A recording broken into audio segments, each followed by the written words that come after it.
Welcome to the DD show clips. हमारा उद्देश्य है कि आप कम समय के अंदर ज़्यादा चीज़ें सीख पाओ, तो देखते रहो और सीखते रहो। तो सेकंड स्टेप आता है भाई हमारा प्रोडक्ट इंजन। प्रोडक्ट इंजन के अंदर होता है कि आप कितने प्रोडक्ट बनाओगे, आपकी कंपनी में क्या क्या सारी चीज़ है। शायद ये थोड़ा सा हमारा लंबा जाए क्योंकि प्रोडक्ट एक बहुत इंपॉर्टेंट चीज़ है। तो आप प्रोडक्ट को किस तरीके से देखते हो? पहला, अगर जैसे फॉर एग्जांपल किसी ने अपना नीश सेलेक्ट कर लिया और उसको पता भी लग गया कि मैं यहाँ कंटेंट क्रिएट करूँगा या ट्रैफिक यहाँ से लेके आऊँगा, अब वो प्रोडक्ट में एक्सपर्टाइज कैसे करेगा कि मेरा प्रोडक्ट सबसे बेस्ट बन सके?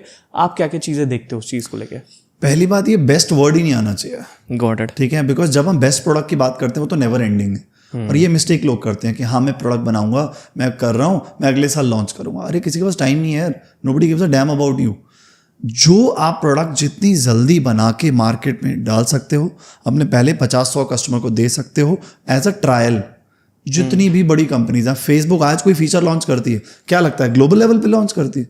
नहीं, वो किसी 1-2 स्टेट्स में लॉन्च करती है कि हम ये फीचर ट्राई कर रहे हैं, हम 2 स्टेट्स में लॉन्च कर रहे हैं, देखो अगर आपको अच्छा लगता है तो बताओ, कोई बग्स आते हैं तो बताओ। राइट? अगर वो वेट करते रहे कि पूरा प्रोडक्ट बिल्ड करेंगे, उसको लॉन्च करेंगे, अरे सैलरी कौन देगा तब तक, घर कैसे चलेगा? राइट? तो एक बेस्ट वाला माइंडसेट नहीं होना चाहिए। हाँ, customer feedback is the most important thing. Customer ने फीडबैक दिया, प्रोडक्ट को इंप्रूव करो, इटरेट करो, सो दैट कस्टमर को दिखे कि आप उसकी बात सुन रहे हो, प्रोडक्ट को इंप्रूव कर रहे हो, एंड आपकी अथॉरिटी भी बिल्ड होती है। याद रखो, कस्टमर आपका प्रोडक्ट इसीलिए नहीं परचेज कर रहा है कि उसकी कोई प्रॉब्लम सॉल्व हो रही है। उसकी प्रॉब्लम तो मार्केट में 10 और सॉफ्टवेयर है। आपको ऐसी चीज तो नहीं बनाओगे ना जो दुनिया में किसी ने नहीं बनाई। राइट? और यूट्यूब पे फ्री में भी मिल जाएगा देखने को। एग्जैक्टली। कस्टमर आपसे इसलिए जुड़ रहा है बिकॉज वो आपकी स्टोरी से कनेक्ट कर पा रहा है। राइट? जैसे आपने कोई एलएमएस बनाया, एलएमएस की कमी है क्या मार्केट में? नहीं है, बट बिकॉज वो आपसे रिलेशन बिल्ड है तो वो आपको पहला चांस देना चाहता है that I will pay you. Right? अगर आपने कस्टमर की रिस्पेक्ट की, उसका फीडबैक लिया और प्रोडक्ट इंप्रूव किया उसके सामने, तो कस्टमर वो जर्नी को मजे में लेगा कि यार मेरे सामने ये प्रोडक्ट बना है, देखो पहले तो कुछ भी नहीं था और इसके 10,000 कस्टमर पहुंच गए। ये मैं अपने पर्सनल एक्सपीरियंस से बता रहा हूं। राइट? सो अगर आप प्रोडक्ट बनाते हो तो पहले तो डिसाइड करो क्या बनाना है। क्या आपको कोई कोर्स बनाना है, या कोई वर्कशॉप बनानी है, या कोई सैस प्रोडक्ट बनाना है, या फिर कोई फिजिकल प्रोडक्ट बनाना है। और वहां पे आता है आपकी कैपेबिलिटी।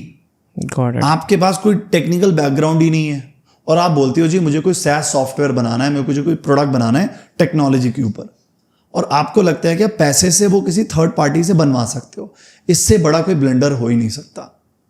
बिकॉज इनिशियली तो वो चीज़ बन जाएगी, पर उसके बाद 10 साल के बाद आप अपनी कंपनी बेचने जाते हो, कौन खरीदेगा? बोलेंगे आपके पास टेक की नॉलेज ही नहीं है, क्या हम उस थर्ड पार्टी वेंडर पे रिलाई करेंगे? नो। राइट? तो अगर आपकी कैपेबिलिटी है कोचिंग, तो आप एक अच्छा सा कोर्स बनाइए। राइट? अगर आपकी कैपेबिलिटी है 1-to-1 प्रॉब्लम सॉल्व करना, तो आप अपनी सर्विसेज लॉन्च कीजिए। Facebook ad launch service, website creation service, आप अपनी डिजिटल मार्केटिंग एजेंसी बनाइए।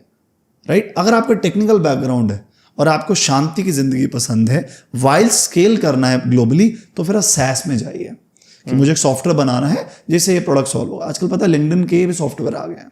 लिंक्डइन सेल्स नेविगेटर भी है उसके अंदर। सेल्स नेविगेटर तो लिंक्डइन का खुद का प्रोडक्ट है।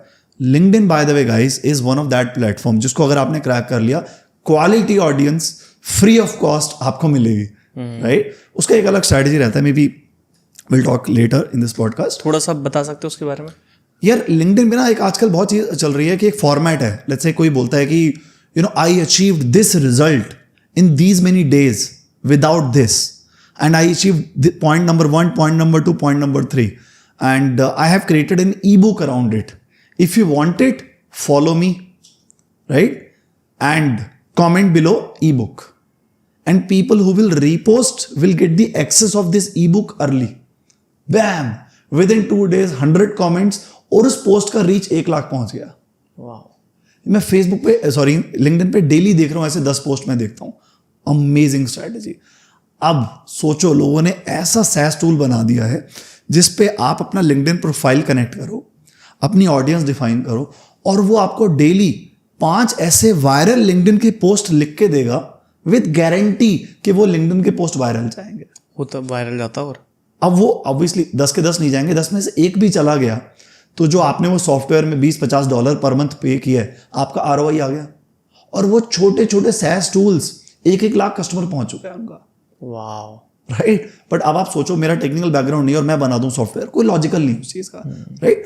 तो आपको प्रोडक्ट में लॉन्ग टर्म पे तो obviously SaaS wins, but short term पे आपको देखना है कि आप 1-to-1 बेटर कस्टमर से कनेक्ट कर पाते हो, तो फिर आप एजेंसी शुरू करो, राइट। वहीं से आपको एक्सपीरियंस मिलेगा, लॉन्ग टर्म पे टेक प्रोडक्ट बनाने में कैपेबिलिटी मिलेगी, राइट। अगर आपको लगता है कि मैं 1-to-many कर सकता हूं, तो कोचिंग में कोर्स बनाओ और कोर्स में अच्छी वैल्यू दो, और जो कोर्स में से विनर्स निकल के आते हैं वहां पे फिर आप एक कोचिंग प्रोग्राम बना सकते हो।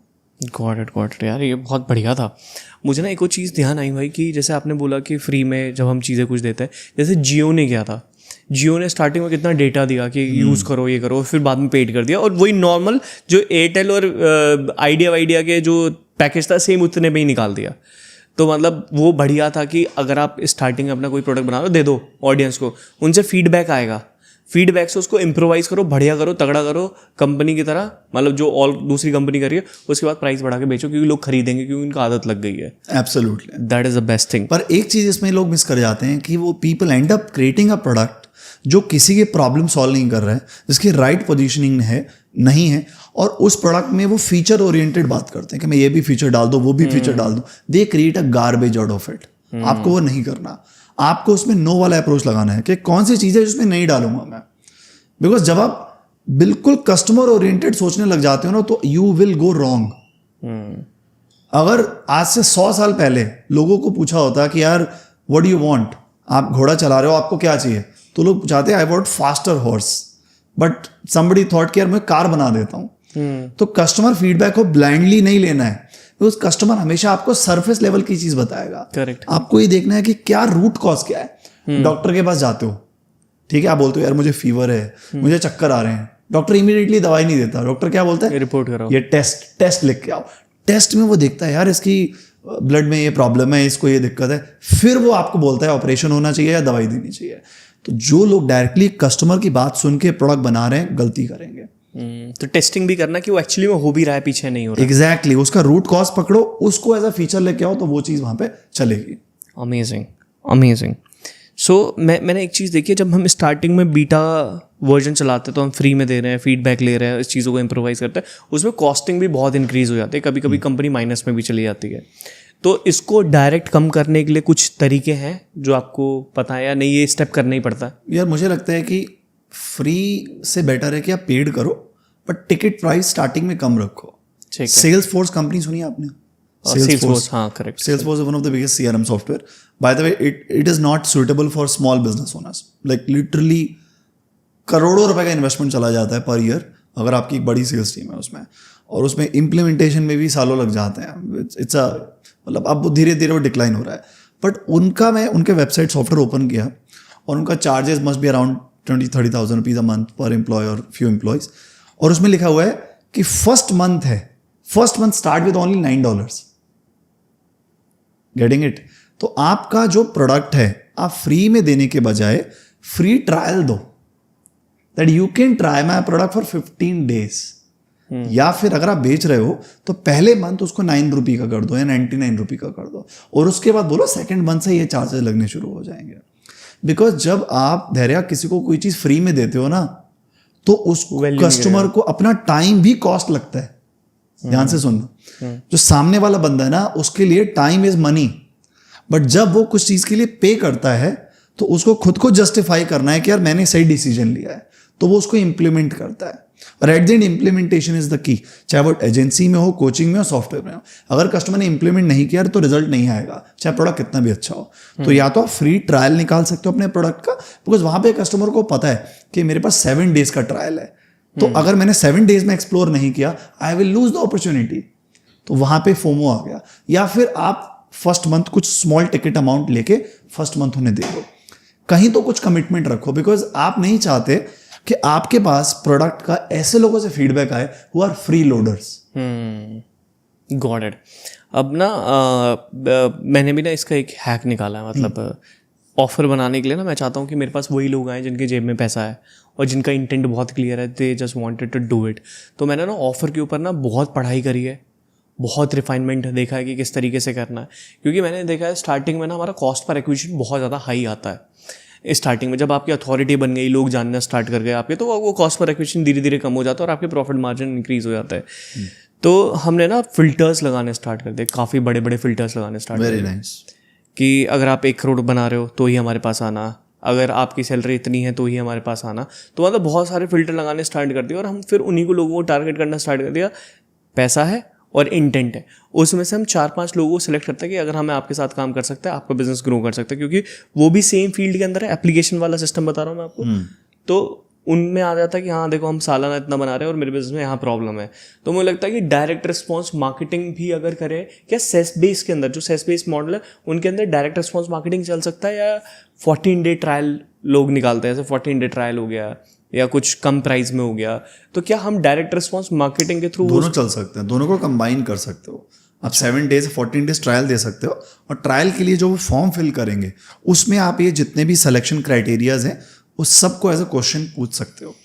ठीक है राइट। अब जैसे हम केवल कोई प्रोडक्ट बना रहे हैं, ठीक है, आपके दिमाग में क्या क्या चीज़ें आती हैं? जैसे फॉर एग्जांपल आप अपना कोई CRM बना रहे हो, ठीक है, तो उस टाइम पे आपको क्या सोचते हो कि यार ये एजेंसी ओनर के लिए बना रहा हूँ मैं, इन लोगों के लिए बना रहा हूँ, ये फीचर होना चाहिए, ये बेनिफिट होगा। उस टाइम पे आपके दिमाग में बहुत सारी चीज़ें चलती होगी, पर क्या सोचते क्या उस टाइम पे? मैं सोचता हूँ मैं कोई भी प्रोडक्ट बना रहा हूँ तो पहले खुद के लिए बनाऊंगा, अपनी प्रॉब्लम सॉल्व करूंगा। Yes, this is the best strategy in the world. अगर आपको कोई भी ऐसा प्रोडक्ट बनाना है जो हिट जाएगा, बिकॉज सबसे बड़ी दिक्कत 99% कंपनी के फाउंडर्स को आती है product market fit. You and up creating product for customers, don't do that. खुद के लिए प्रोडक्ट बनाओ। अब मेरी run a team of 50 people, right? तो क्या मेरे बिजनेस में चैलेंजेस नहीं है? बिल्कुल है। तो मैं वो चैलेंज को डिटेक्ट करता हूँ कि यार ये चैलेंज आ रहा है मुझे, और मेरा है तो और लोगों का भी होगा। ऑब्वियसली आपकी कैटेगरी, आपका बिजनेस, आपका रेवेन्यू, आपके चैलेंजेस जैसे पूरी दुनिया में कम से कम 10 लाख और होंगे, राइट? तो मैं हमेशा देखता हूँ यार कि ये मेरी प्रॉब्लम है, इसको मैं ईजिएस्ट तरीके से कैसे सॉल्व कर सकता हूँ। And then you start with Excel पे आप कुछ टेम्पलेट बनाओ, उस प्रॉब्लम को सॉल्व करो, राइट? और अगर वो चलने लग जाता है फिर आप उसका एक फुल ब्लोन प्रोडक्ट बना सकते हो। और जब आप दिखाते हो कस्टमर को, देखो ये प्रोडक्ट बना है और ये देखो मैंने यूज किया है और मेरा इतना टाइम बच गया, इतना कंफर्ट इंक्रीज हो गया, क्लाइंट आंख बंद करके आपको चेक देता है। I'll opt this. That's it. Correct. Lead by example. That is the game. Crazy.